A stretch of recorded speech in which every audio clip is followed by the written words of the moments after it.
Once again, happy Friday and happy Fridays with Fidelman. I'm Cheryl Fidelman, the Conscious Codependence Coach, and today's topic on Fridays with Fidelman is codependence is tone deaf.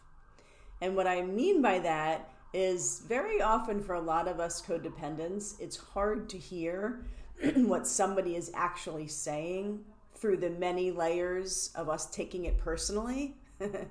And then we move into proving ourselves, and we think we're proving ourselves against what they're saying, but we're actually proving ourselves against what our interpretation is, what we think they're saying. So I'll go into all of those many layers. So please like or subscribe to my channel. Keep the comments coming. Thanks so much. And here we go. A lot of these ideas today that I'm going to share are in my Listen for a Living workshop. So my Listen for a Living workshop is based on my idea or theory that perhaps all of our trauma can be found in the filters through which we listen. And one of the distinctions from my Listen for a Living workshop is called the lyrics, the music, and the mood. And what I mean by that is very often we may hear the lyrics, which are the words of what somebody is saying. So we hear the words, but we don't hear the music, which is the intonation of the voice. We don't hear the mood, which is the mood or energy or emotion behind what someone's saying. So sometimes, and this is why, I say kind of flippantly that we're tone deaf. Because we may hear the words and just react to the words, or we may not even really get the words, but we get the music. We hear the intonation, right? Oh, they said I'm sorry, or they said I'm sorry, right? And then we make it mean different things based on how we hear it and what sort of tone or frequency we're getting. Are we getting the words? Are we getting the mood? Are we getting the emotional intention or the emotional experience of what somebody is saying when they're saying it? And when we take things personally, we become, number one, righteous about what we think that they meant. And I think I put a video out a while ago talking about the righteousness of codependence. When we take things personally, we go, oh, I know what they meant. And our righteousness and taking it personally takes away or dilutes our ability to connect and be curious. So if we know we have an interpretation, then we take away our own availability or willingness or skill set of actually staying connected and saying, and noticing with yourself, I'm having an interpretation, and then going, maybe that interpretation is not true. Let me ask. What did you mean by that, right? Or did you mean this, or did you mean that? And so when we take things personally, we actually move out of connection. When we notice our interpretation, lean into curiosity, then we lean into connection. And when we take things personally, it may look like for some of us, that person doesn't want connection with us. We have an interpretation, and then the added interpretation is if this is what they meant, then that person doesn't want to connect with me and they're pushing me away. And then we move into proving ourselves, which is my third tenet of conscious codependence, the need to prove ourselves. When we hear something and we bend what they've said through the filters, the many filters, or invisible proverbial filters in our ears, we bend it, we interpret it, we take it personally. And then our next move sometimes is to go into proving ourselves, proving that they're wrong, or proving what they're not seeing us right, or they're not hearing us.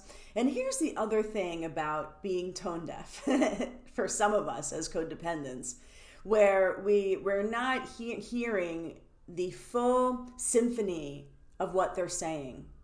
We're hearing bits and pieces. We're selectively hearing what we think they're saying. And there's a difference. This is another distinction from my Listen for a Living program. There's a difference between hearing and listening. So we may hear, some people say, you're not hearing me, or you're not listening. No, I heard you, right? So you may have heard the words. But when we're listening, when we're actually using our sense of listening, for those of us who can hear, and I imagine those of us who can't still can get the full symphony of what somebody is saying, but we're actually receiving what they're saying. When we're really listening, we get the lyrics, we get the music, we get the mood. If we think we missed something, we can ask. If we are not sure if our interpretation is accurate, then we can ask. And number two, I think I said number two.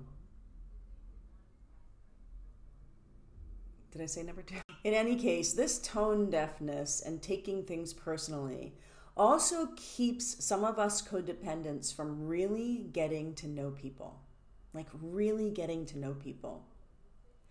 I've had clients, and myself included, where you have a boss or a partner or a spouse for 5, 10, 20 years, and they say something to you and you go, how could they say that? How could they possibly accuse me of that? Well, so that's us taking it personally.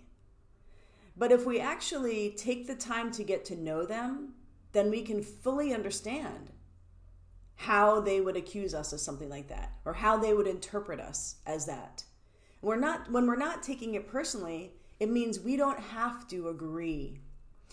Not taking it personally means I don't have to agree with your interpretation or your perception or what you're saying I did or didn't do, but I can fully understand what you put together in your mind and in your experience to come up with that conclusion. So taking things personally and being tone deaf and codependence in general, I think for a lot of us, steals our superpowers. And I say that superpowers loosely, but we have superpowers of really understanding people and really getting in there and understanding how they put things together and how they put thoughts together and how they came up with what they came up with.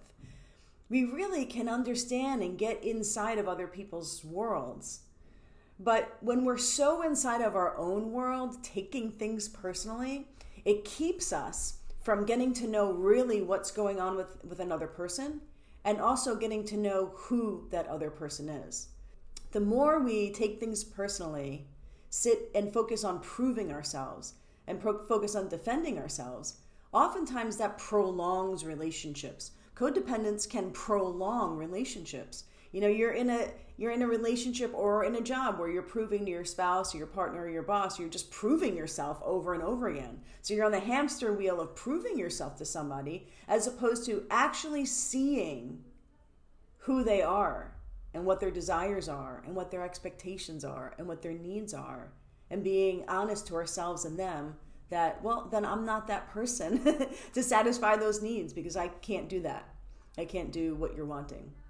And so that's not only getting to know them, but it's getting to know ourselves. Our conscious codependence recovery is focused on getting to know ourselves. What we can do, what we can't do, how it is that we interpret things, where we take things personally, where we get hooked into proving ourselves, so that we can really, really get to know our own behavior really well, and an access to getting to know other people's behavior as we use ourselves as a case study. And then we have more of an opportunity to understand the humanity and the intricacies of another person's mind and operations once we understand our own. So this tone deafness really keeps us in a codependent stronghold, for some of us, years too long or months too long.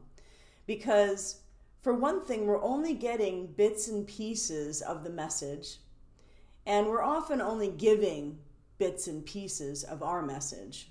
And when we get caught in my third tenet of codependence, which is the need to prove oneself, and I have a Fridays with Fidelman on the need to prove oneself. I have a free conscious codependence class on the need to prove oneself, which is in the Facebook group. The recording of it is in the Facebook group. So if you want to really go over that third tenet, there's plenty of information available for you. But when we get stuck in proving ourselves, then we get caught in this codependent stronghold for years with this future tripping illusion if they were to just get this thing about me, then they would change. If they were to just get this thing, then they would see that I'm innocent and they would stop blaming me and they would stop being mad at me.